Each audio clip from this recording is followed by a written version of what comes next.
Hola comunidad, prefiero no revelar mi nombre para no meterme en problemas por las historias que estoy a punto de contar, pero soy parte del grupo de Facebook y de los seguidores de este canal desde hace tiempo. Aunque les había perdido la pista y es muy satisfactorio reencontrarme con tan buenas historias que han subido últimamente. Permítanme contarles que el año pasado estuve un semestre de intercambio en la Universidad Nacional Autónoma de México, la UNAM, y fue una gran experiencia para mí. No conocía la ciudad, de hecho, y fue hasta entonces que pude sorprenderme de todo lo que uno se encuentra en ella. De la Ciudad de México conocí incluso su lado más oscuro, su lado paranormal. Ya me entenderán. Yo viví ese tiempo a unos 20 minutos del campus de la universidad en el sur, pero Tania, otra chica de intercambio que me gustaba, vivía en unos departamentos viejos de la calle Morelos, casi llegando a Paseo de la Reforma, muy cerca del famoso Café La Habana, donde nos encontramos varias veces y donde me esmeraba por conquistarla. La primera vez que nos vimos ahí fue en la noche, muy cerca de cuando cerraron. Pero después de eso, todos nuestros encuentros fueron muy temprano porque ocurrió algo que me hizo no querer volver a andar por esas calles, una vez que oscurecía. Aquella primera ocasión nos tomamos un café, y luego la acompañé a su departamento, el cual compartía con demasiadas personas, todas inquilinas temporales, estudiantes de intercambio o haciendo pasantías en la ciudad. Así que en lugar de subir nos quedamos en la calle charlando por horas.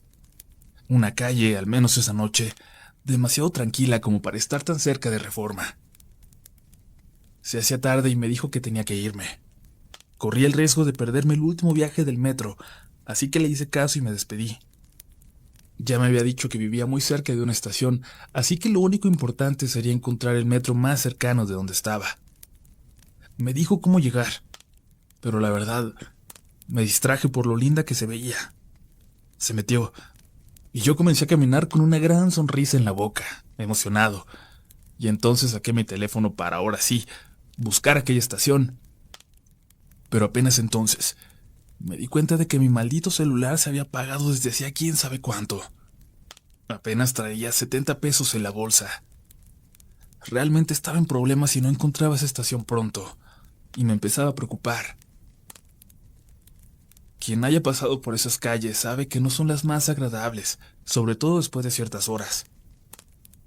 Hay, ¿cómo decirlo?, cierto ambiente hostil, inhóspito, sobre todo para gente de fuera como yo, acostumbrado a otro ritmo de vida, a otro tipo de gente.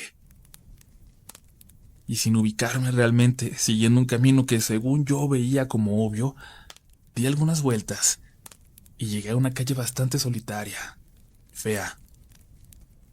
Pero no fea por sus casas, sino por lo que se sentía en ella. Una soledad terrible, que calaba. Como si en ese momento desapareciera de la ciudad la poca gente que conocía en ella. Y ni un alma me acompañara. Ni una sola. Entonces, para mi alivio, alcancé a notar una figura en la siguiente esquina, iluminada por las luces de un negocio. Los lentes que me llevé al intercambio no tenían ya la graduación que necesitaba, y había batallado desde que llegué, pero no tenía dinero para cambiarlos.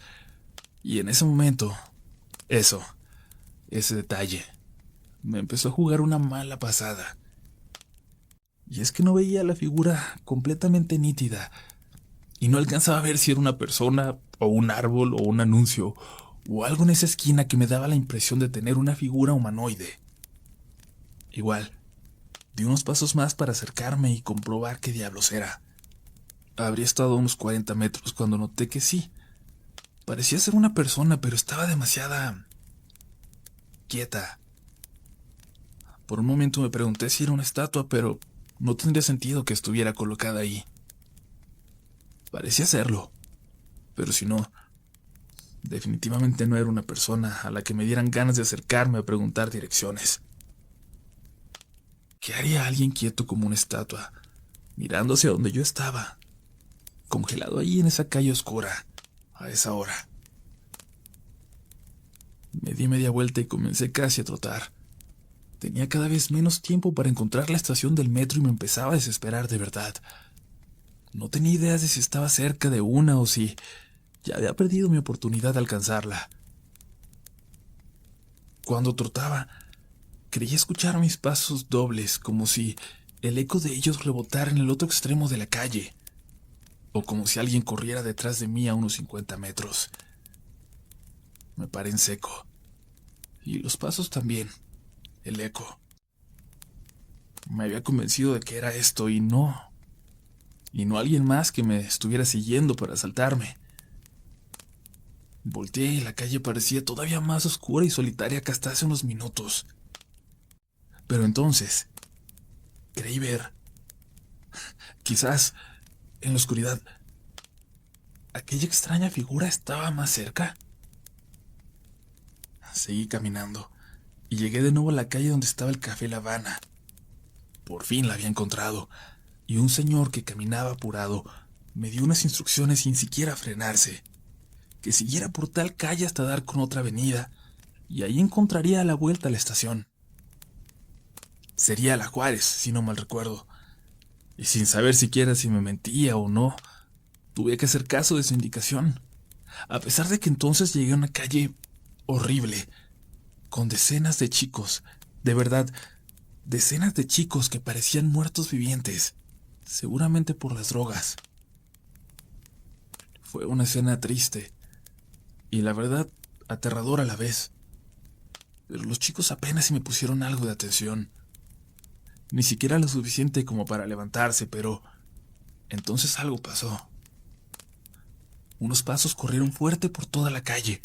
El eco rebotaba en las paredes, y los chicos, que parecían no tener conciencia de sí un momento atrás, de pronto pelaron los ojos. Se levantaron como pudieron, y sin decir nada, todos al mismo tiempo salieron corriendo de esa calle, dejándola desierta también. El corazón a mí me latía a 1000 por hora, y es que cuando se levantaron y pasaron a mi lado, yo estaba completamente seguro de que se dirigían a mí, de que había entrado en su territorio, en una calle prohibida, y que estaba a punto de sufrir las consecuencias. Pero no. Huían. Estaban huyendo del lugar.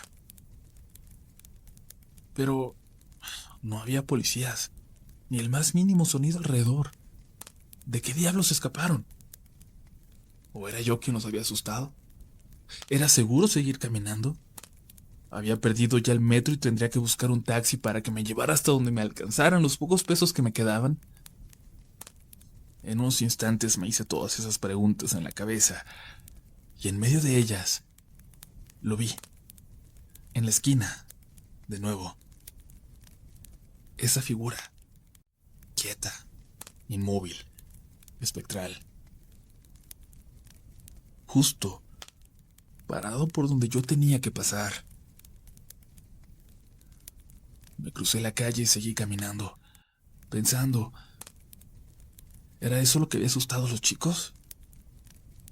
¿Quién era que había logrado que el efecto de las drogas les desapareciera de repente? Conforme me acercaba, pero del otro lado de la banqueta, menos quería voltear a ver. Más cerraba mi vista, concentrándome en los pasos que iba dando. Me daba miedo hasta levantar la mirada y darme cuenta quizás de que se había cruzado para ponerse enfrente de mí. Pero no.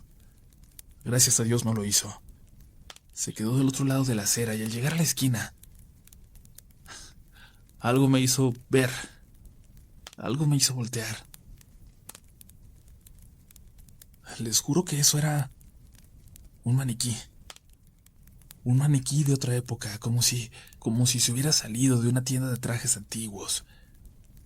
Y seguía mirando hacia el lado por el que yo me acercaba a él. Tuve miedo, mucho miedo, de que en ese momento volteara hacia mí. Empecé a correr como alma que lleva el diablo, y el letrero del metro apareció frente a mis ojos más adelante como un regalo del cielo, como una señal de salvación. Apenas alcancé ese último viaje, y mientras avanzaba hacia mi casa, comenzaba a reírme de mí mismo, convenciéndome de que mi miedo me había causado alguna alucinación. Y eso pensé por días hasta aquella fiesta, en un departamento cerca del centro histórico, cuando Me atreví por fin a contar esta anécdota y me di cuenta de que no era el único que se había encontrado con esto, y que esta cosa no era la única leyenda que ronda esas calles de noche. Las calles cercanas al centro histórico de la ciudad. Pasé por Tania semanas después, luego de que no le había mencionado este incidente ni a ella ni a nadie. No sé ustedes, pero a mí me daba algo de vergüenza contar algo que iba a sonar como a una locura, como a supersticiones. Y bueno, si ya de por sí de vez en cuando hacían chistes sobre que venía de una ciudad pequeña, pues ni para qué moverle y darles más oportunidades de burlarse. Pasé por ella y nos dirigimos a una fiesta en el departamento de un chico que salía con una de sus amigas. Era en el corazón del centro histórico, y yo esperaba al llegar otra cosa, algún lugar de mala muerte o viejo, pero para mi sorpresa era un lugar sumamente lujoso. La fiesta en realidad era una reunión de unas 10 personas, y al calor de los mezcales y de las pláticas que hablaban del lugar tan místico en el que estábamos, sobre todo porque todos los presentes éramos foráneos y creo que lo apreciábamos aún más. Alguien sugirió alguna leyenda que había escuchado. Aquella del señor que aparecía preguntando la hora, y al recibir respuesta decía: «Dichoso usted que sabe la hora en que morirá». O algo así. La verdad no la recuerdo exactamente, pero son leyendas coloniales. No solo hay leyendas de esa época, dijo Alan, nuestro anfitrión. Hay otras tantas que existen hoy, que van más allá de leyendas urbanas, que están ahí, allá afuera, y que la gente habla de ellas, pero no salen de aquí. Son las que cuentan los vendedores que se van tarde, la gente que pasa por aquí a deshoras porque sale tarde del trabajo, de las que nos enteramos a veces también, los que vivimos aquí, aunque sea solo por un tiempo, como yo. En una pausa que hizo, me atreví a contar mi historia, aquella visión extraña de semanas atrás, aquello que quizás había sido una serie de coincidencias. Sin embargo, mientras la contaba, Alan no dejaba de asentir, como si conociera la historia. La cuestión es, dijo momentos después, que ya habíamos escuchado de este ser, de esa historia. Es una de estas leyendas que les digo que aún caminan por estas calles, que están ahora allá afuera, en este mismo momento, esperando asustar a algún incauto. Él y algunos de sus amigos contaron las leyendas que conocían. Les comparto ahora las dos que más llamaron mi atención. Una de ellas es bastante popular, quizás ya la hayan escuchado. Es la que habla de los aztecas que caminan en fila, que salen de la catedral para entrar al Museo del Templo Mayor, a unos metros de distancia. Sin embargo, Alan aseguraba haberlos visto en una ocasión. Fue cuando tenía poquito de haber llegado, nos dijo. No sabía bien las rutas para llegar y tomé un Uber. Ya era tarde y el chofer no sabía manejar del todo bien la aplicación. De hecho, revisé su perfil y era apenas su tercer viaje, así que me relajé e intenté ayudarle a dar con las calles, pero, como les digo, tampoco sabía la mejor ruta. Terminamos dándole unas vueltas al Zócalo mientras encontraba la forma desde mi celular, y ya era muy tarde. De pronto, en una de esas vueltas, escuché que me dijo el chofer: «Ah, caray. Mire qué raro, joven». Cuando levanté la vista, pude ver un grupo de personas, que primero pensé que eran vendedores, pero conforme nos acercábamos, los vimos con mayor claridad. Se veían realmente como aztecas, mexicas, pero no como los señores que se ponen cerca de la catedral en el día para danzar y hacer limpias. No, había algo muy, muy, muy extraño en ellos, como si tuvieran un aura distinta. No sé, no supimos explicarlo, pero cuando le pregunté al chofer si era común que anduvieran por ahí todavía a esas horas, él solo se persinó y me dijo que no. Acabamos de ver algo muy raro, joven. Búsquele por favor en su teléfono que Ya no son horas buenas para andar por aquí, por esta zona. Finalmente dimos con la calle y me pudo dejar aquí. Le deseé suerte en el resto de su noche, pero me dijo que ya mejor se lleva a su casa. Creo que lo vi muy convencido de no volver a trabajar de madrugada. Con el tiempo y platicando con el guardia de aquí, del edificio, supe que no es raro escuchar estas historias de los aztecas que siguen caminando por ahí, por otras calles ciertas noches. Hay quien dice que dependiendo de la luna. Si son fantasmas o solo un reflejo, un pequeño asomo de nuestro pasado, quién sabe. Pero les aseguro que todavía andan por aquí. Se contaron varias historias. Algunas repetían incluso a los personajes. Entonces Alan bajó y a los minutos regresó con el guardia. Nos va a contar su historia, pero deprisa, nos dijo, porque se tiene que regresar a chambear. Pero de verdad, quería que fuera él mismo quien lo hiciera. El guardia nos saludó y nos preguntó si habíamos caminado por el centro de noche, si habíamos notado la gran cantidad de personas en situación de calle que lo habitan y que parecen pasar desapercibidos en el día para volverse los dueños del territorio en cuanto cae la noche. Todos asentimos. Todos los habíamos visto. Hay algo más que habita estas calles y que a simple vista puede parecer otra persona sin hogar, que tuvo la mala suerte de terminar así. Pero no, es algo, una criatura, y lo digo así porque hay quien lo ha visto como mujer y otros como hombre. Una criatura que se coloca en las calles más solitarias y que ha asustado ya a muchos turistas y borrachos, pero también de vez en cuando nos toca a nosotros. Yo me la topé caminando del metro Pino Suárez para acá. No era ni las 6 de la mañana aquella vez. Venía con tiempo, tan temprano que aún no amanecía. Parecía que estábamos a la mitad de la noche. Al dar vuelta en una calle vacía, vi a lo lejos a un señor tirado a la mitad de la banqueta, como si se hubiera quedado dormido ahí, todo atravesado. Y ahí cometí un grave error. Y es que no imaginé que era algo fuera de lo común, algo paranormal. Y las personas que se han topado con la criatura que les digo, dicen que lo que tienes que hacer es cruzarte la calle. Yo no me la crucé. Yo seguí caminando y le pasé por encima de las piernas. Lo brinqué. Su olor era horrible, pero no me malentiendan. No era el olor de una persona. Apestaba como debe apestar el mismísimo diablo.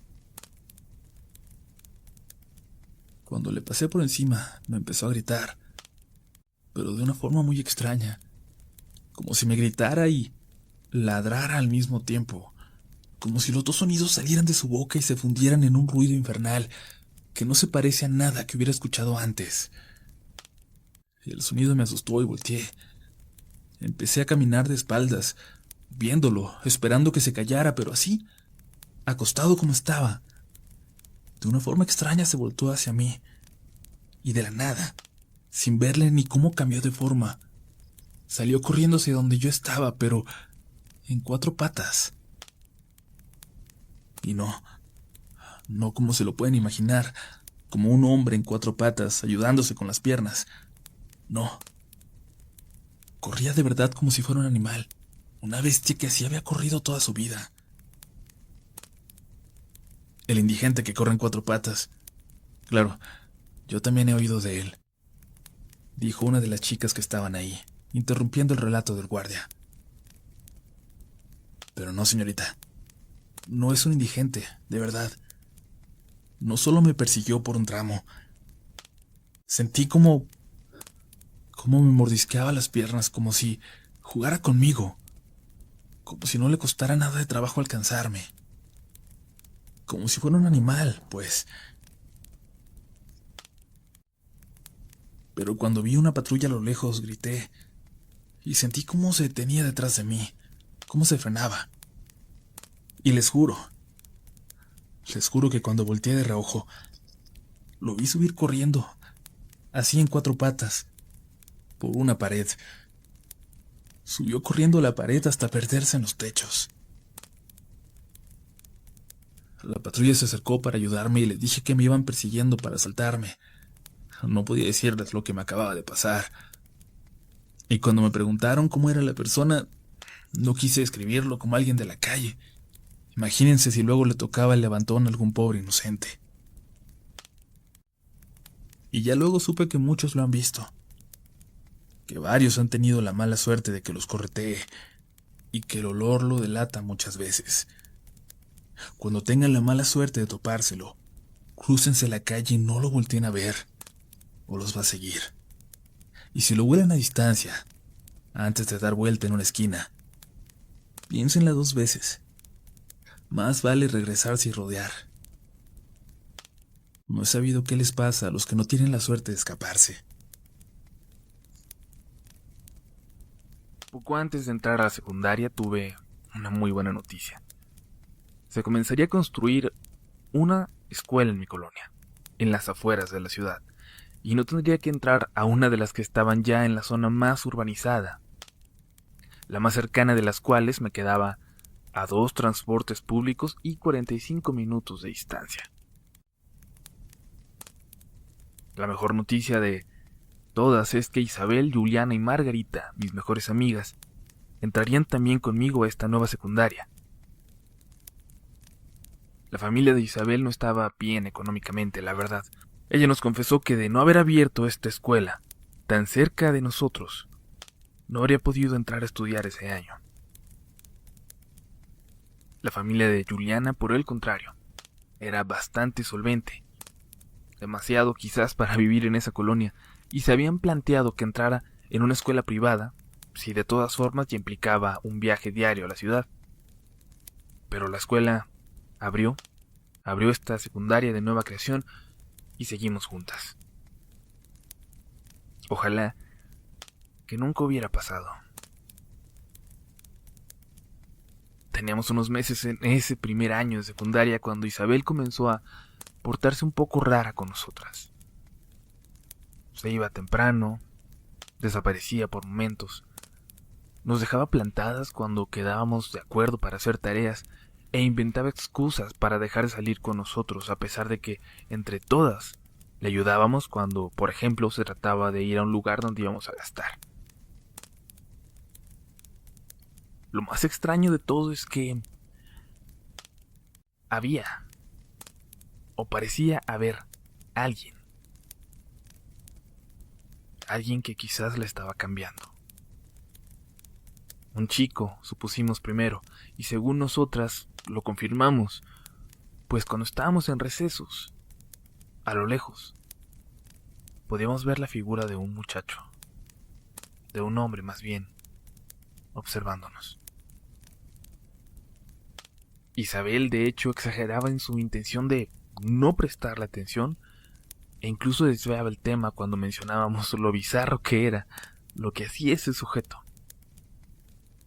Siempre a unos 200 metros de los patios de la escuela, que estaban sin cercar, por cierto, y nos observaba fijo, sin hacer movimientos. Era siempre una distancia suficiente para no poder reconocer sus facciones. La escuela se encontraba al final de una calle donde no había casas ni comercios aún, y detrás de ella teníamos una colina que llevaba a unos cerros. Dicen que había ranchos en esa dirección a algunos kilómetros, pero la verdad desde la escuela lo único que se miraba era despoblado. Isabel nunca nos contó nada al respecto, ni una palabra, a pesar de que era evidente que lo conocía de alguna forma, que sabía algo de él que nosotras no. Y me cuesta escribir el resto de la historia.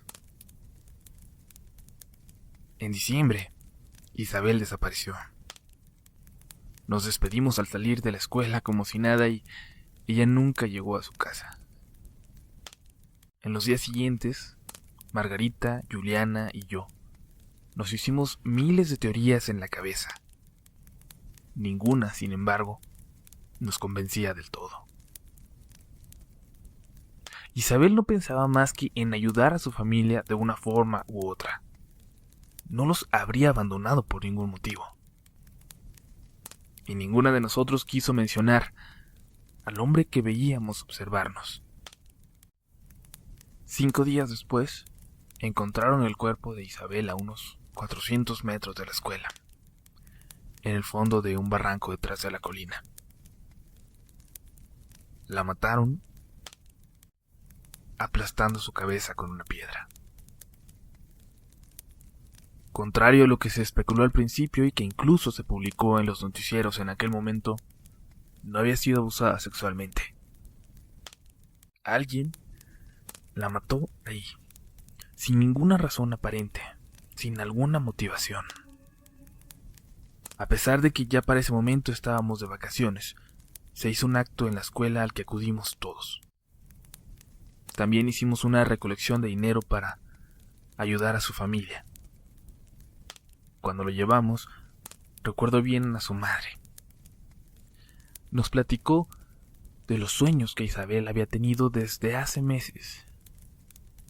Sueños en los que un hombre de rostro borroso se la llevaba lejos. Y ella, inmóvil, sin poder hablar, era incapaz de pedir ayuda. No sé si estos sueños, entre comillas, que le contó a su mamá, eran en realidad un reflejo de lo que estaba viviendo en realidad. No sé si eso que vio en sus sueños, quizás después comenzó a perseguirla durante el día. Y no sé qué fue lo que vimos nosotros. Pero después de que nos platicaron esto, Margarita comenzó a negarlo todo poco después. No sé de qué hablan. Nunca vimos a alguien, nos dijo. Era nuestra imaginación, nada más. Y de la nada, dejó de juntarse con nosotros. Éramos ya solo Juliana y yo, intentando sobrevivir a ese duelo, en esa etapa de nuestra vida, y luego de perder a nuestra mejor amiga de la manera más horrible que podríamos imaginar. Fue difícil el resto del año. Fue difícil todo segundo, y en tercero, por un momento pudimos olvidarlo. Hasta ese día. En un receso de lo más normal, Alejandro, un chico de nuestro salón permanentemente enamorado de Juliana, platicaba con nosotros. A unos 60 metros de nosotros estaba Margarita y sus amigas, esas con las que se comenzó a juntar desde que dejó de ser parte de nuestro pequeño grupo. En medio de las risas y las tonterías, sentí un escalofrío. Sentí una mirada. Volteé hacia Margarita y ella, pálida, con la cabeza, solo me hizo una señal para que mirara hacia la colina. Ahí estaba aquel hombre, observándonos, lo suficientemente cerca para sentir su horrorosa mirada, pero a una distancia a la que, de nuevo, no podíamos reconocer su rostro. Pero era él, estábamos seguras. Era la misma silueta, alta y un poco encorvada, la misma vestimenta extraña y esa misma forma de observar de la manera más inquietante que te puedas imaginar. A sus espaldas estaba justo el sendero que llevaba al barranco donde encontraron a Isabel. Toqué a Juliana para que mirara y sentí como casi se desvanecía, pero Alejandro la sostuvo. Se puso mal. La llevamos a la dirección ya que no teníamos enfermería y Margarita corrió detrás de nosotros. Era el mismo hombre.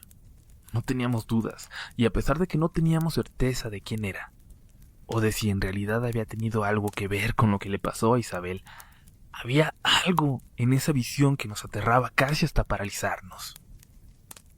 Lo que sentí en mi pecho ese día, al verlo, nunca lo voy a olvidar, y espero nunca volver a sentirlo.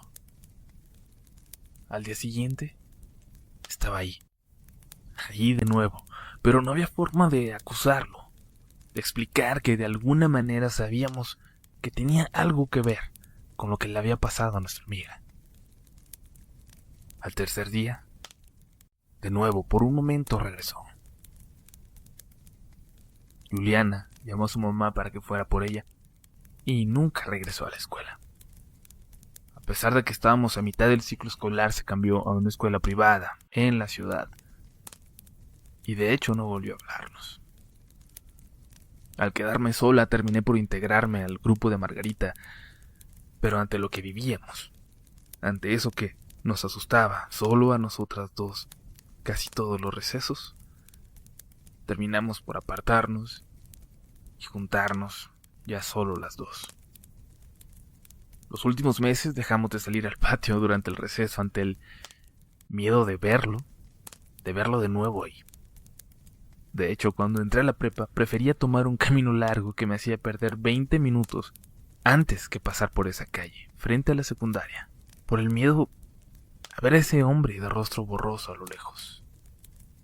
Margarita entró a una escuela distinta y poco a poco nuestro contacto se fue reduciendo al intercambio de algún like en Facebook y felicitaciones de cumpleaños. Sin embargo, hace no mucho, ya estando en la universidad, comencé a tener sueños con Isabel. Y con la visión de ese hombre a lo lejos, una imagen que todavía me aterraba, a pesar de que ya soy una adulta, y que arruinaba mis días por completo cuando llegaba a soñar con él. Y en esos días, una madrugada, a eso de las 4, me despertó un mensaje de Messenger. Era Margarita. En el mensaje incluía un enlace a una noticia que probablemente algunos habrán visto hace poco, de una chica que murió unas horas antes en un accidente de auto. Es Juliana, decía el mensaje. Y no le pregunté cómo es que lo sabía, porque la nota no mencionaba ningún nombre. Pero por la mañana lo comprobé. No había alcohol involucrado en el accidente, decía el reporte. Solo una chica que aparentemente perdió el control de su vehículo y lo estrelló de frente en un muro de contención a alta velocidad. En esa nota en Facebook, algún imbécil, algún curioso que se acercó al accidente y tomó, no sé por qué, una foto de Juliana, de su cuerpo. La publicó en los comentarios. Cuando la vi, la quité antes de poder reconocer algo más allá de un cuerpo completamente destrozado. Supongo que el tipo rápidamente fue reportado y bloqueado para volver a publicarla, porque ya no volví a toparme con esa horrible imagen. Me da miedo preguntar cómo supo Margarita de quién se trataba. Me da miedo preguntarle si también he estado soñando con este hombre, o si lo ha vuelto a ver. Y sé y quiero creer que fue un accidente, pero me da un miedo irracional, lo sé, pensar que ese hombre, que esa cosa, pudiera tener algo que ver. Un miedo completamente irracional, infundado, pero que no me deja vivir. Sé que puede parecer ridículo, sé que muchos van a decir que no tiene nada que ver con el grupo o con la temática de este canal, pero gracias por permitirme expresarlo. Es de gran ayuda para mí, sobre todo cada que sueño con esa figura, observándome, cerca, pero lo suficientemente lejos para no poder reconocer su rostro.